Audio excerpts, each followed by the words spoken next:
Tonight on Connecticut's news station, new video released in the shooting death of a Hartford man up in Springfield, Massachusetts. Find out why prosecutors say officers were justified when firing their guns.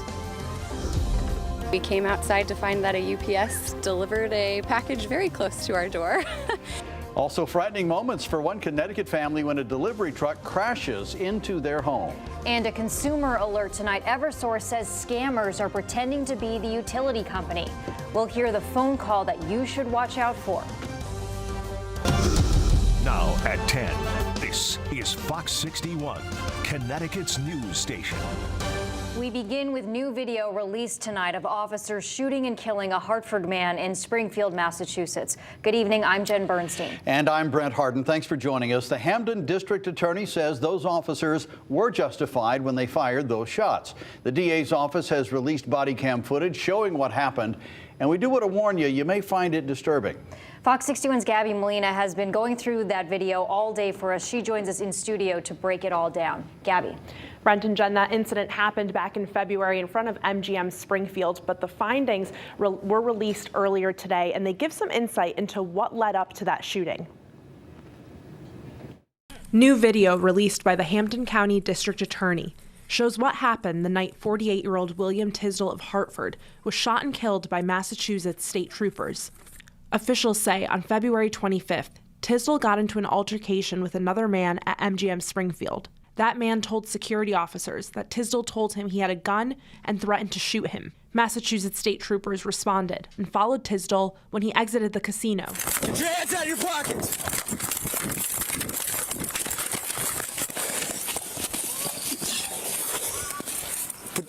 Get on the ground!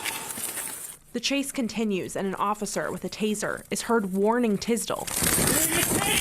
That's when shots ring out. We've chosen to pause the video here, but you can still hear the gunfire.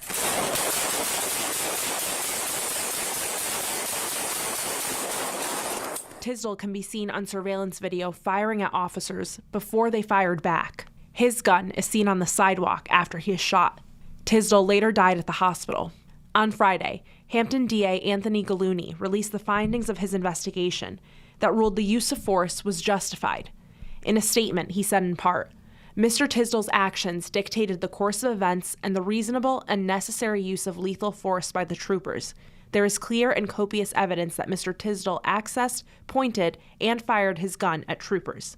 Last month, Tisdall's family spoke out seeking answers about his death. Here I am now advocating for my son.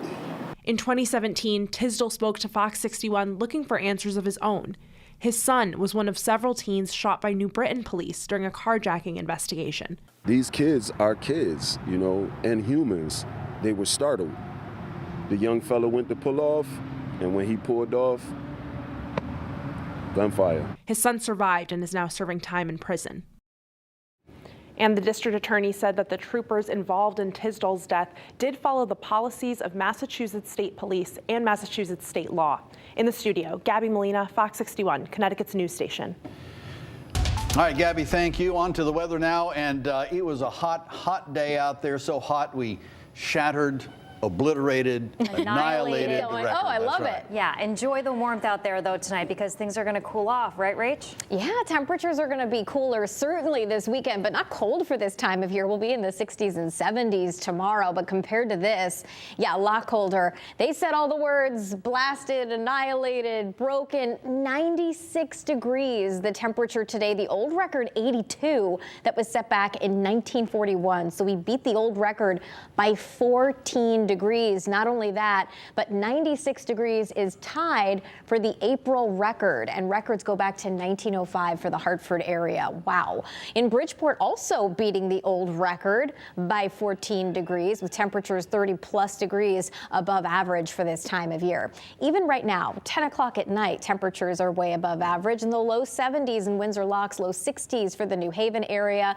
What we really need is some rain. We're not going to get much tomorrow, but there will be a chance for a scattered shower or a rumble of thunder in spots, mainly later in the day and at night. So overnight tonight, we'll see temperatures remain mild, dropping back into the 50s, increasing clouds. And as we head through the day tomorrow, it's mostly cloudy. High temperatures will still climb into the 70s away from the Connecticut shoreline. And again, there could be a spot shower or an isolated rumble of thunder as we head through the afternoon. Looks mostly dry for Sunday. We'll show you the numbers and when it really feels like April around here again coming up. Okay, thank you, Rachel. Well, we are following breaking news tonight. Several southeastern Connecticut fire departments are helping battle a massive brush fire in Exeter, Rhode Island. Yeah, while New England isn't under a red flag warning anymore, this hot, dry weather is still causing fires. And Rhode Island Governor Dan McKee says the state's National Guard helicopters are dropping water to put out the fire. Rhode Island State Police troopers are going door to door to warn residents about it. We're told about 20 people were sheltering in the Exeter Public Library as of 5:30 p.m. and the shelter has moved to a nearby high school. North Stonington and Old Mystic are among the Connecticut fire departments helping. We'll bring you updates on this fire as more information becomes available. Well, back on our side of the eastern border here, firefighters in Montville were also busy putting out a brush fire today. This fire burned about 5 acres of brush near Cherry Lane and Route 82 in the Oakdale section of town. Crews were able to contain the fire and there were no reports of any injuries or significant damage. Well, also new details tonight about the scary moment in one Hamden neighborhood when a UPS delivery truck driver slammed into a home. Yeah, that crash was caught on camera and Hamden police are looking into exactly what happened. Fox 61's Jake Garcia spoke to the person who owns that home and joins us in studio now with what they had to say. Schnepp was in her home. Well, it happened Wednesday evening and it was all caught on the neighbor's Ring security camera while kids played just feet away from where the crash occurred.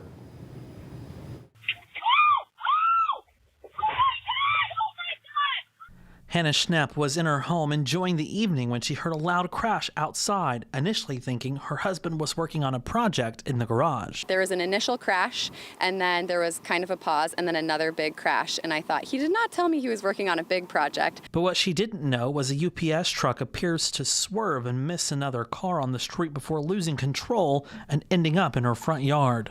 We came outside to find that a UPS delivered a package very close to our door.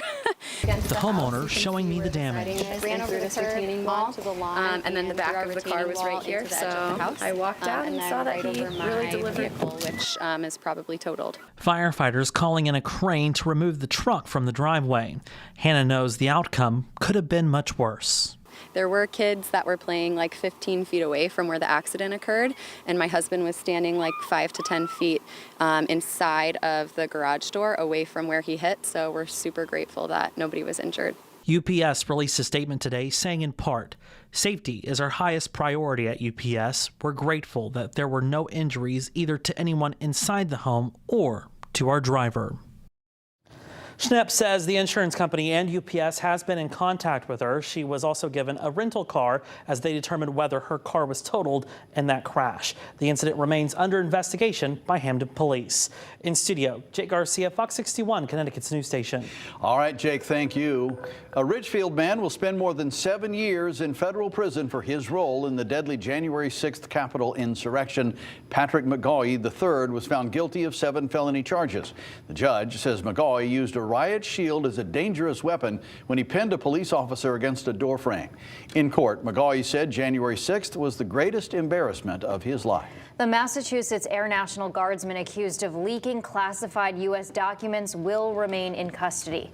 21-year-old Jack Teixeira made his first appearance in Boston federal court today. He's facing charges under the Espionage Act of unauthorized removal and retention of classified and national defense information. Teixeira is accused of leaking some of the military's most sensitive secrets online, including records showing details of Ukrainian military vulnerabilities. Connecticut Congressman Jim Himes, who's part of the Intelligence Committee, spoke about the impact of the leaks. This could make a difference on the Ukrainian battlefield, and we are all watching the Ukrainians fight the Russians with unbelievable courage and the support of the United States and the West generally. And here we do something that may actually result in more pressure, more fatalities, potentially being visited on these incredibly courageous people. So, yeah, I'm a little emotional about that. A federal judge ordered Teixeira held until a detention hearing next week. A new video tonight shows the moment a car slams into a front porch in Meriden, and you can see the people in the car running away from the scene. Meriden police say it happened around 12:45 today near the intersection of Harrison Street and Elm Street. They say the car was stolen from Wallingford earlier in the day. Now, 3 boys ran from that car. They were arrested. Nobody inside the home was injured. Those boys are facing several charges now, and they were released to their parents. New at 10, a consumer alert. Eversource is warning about scammers pretending to be with the utility company. Eversource is sharing audio tonight of a phone call by one of those scammers. The message claims that you could lose your service because you haven't paid your bills. Listen to this. Good day. Welcome to Eversource. This is an automated call to inform you that your account reflects a disconnection order taking place today due to non-payment history. Yeah, Eversource says that if you receive a call without previous notification by them to avoid it, about a shutoff, to avoid it, that it's likely a scam. You should also be careful since scammers can make a caller ID actually say Eversource and copy the company's customer service greeting. Gary. On New at 10, Berlin police are looking for 2 men who they say robbed a Citgo gas station in Berlin. It happened at around 1:30 this morning at the Citgo on the Berlin Turnpike. Investigators say the suspects entered the convenience store with ski masks on and pointed a gun at the clerk before stealing money from the cash register. The clerk was not injured. The suspects drove north in a U-Haul van into Newington, where police chased after them. The chase ended on a dead-end street, and the suspects ran away into the woods. Police also believe the 2 men could have been involved in several other robberies. Anyone with information about this should call Berlin police. New Haven police are looking for a 12-year city employee who's accused of lying on her timesheets and stealing more than $11,000 in overtime. Police secured an arrest warrant for 57-year-old Denise Pear of New Haven for 1 felony count of first-degree larceny. She was put on administrative leave in November when the city's budget department identified a disproportionate amount of overtime being paid to this one worker. Mayor Justin Elliker says the city is changing up how it oversees overtime filings by requiring supervisors to review records after they've been entered into the payroll system and not just before.